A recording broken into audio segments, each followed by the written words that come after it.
Assalamualaikum warahmatullahi wabarakatuh. Allahumma salli ala Muhammad wa ala Muhammad. Risalah Allah. Aku Allah ingin menyebarkan risalahku. Bismillahirrahmanirrahim. Wahai Ruhaya, berilah di tempat lain pada Abu Fuad. Sesungguhnya mereka sangat kelaparan dan memerlukan bantuan kalian. Berilah pada yang lain setelah itu.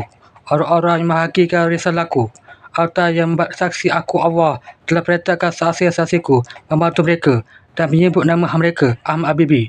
Kerana aku Allah ingin menyebarkan risalahku. Bukalah surah An-Najm ayat 12 hingga 15. Wahai Ruhaya. Surah An-Najm. Bismillahirrahmanirrahim. Artinya, ayat 12. Maka apakah kamu musyrik Mekah hendak membantahnya tentang apa yang dilainnya itu? Ayat 13. Dan sungguh, dia Muhammad SAW telah melihatnya dan rupanya yang asli pada waktu lain. Ayat 14. Iaitu di Suratul Muntaha.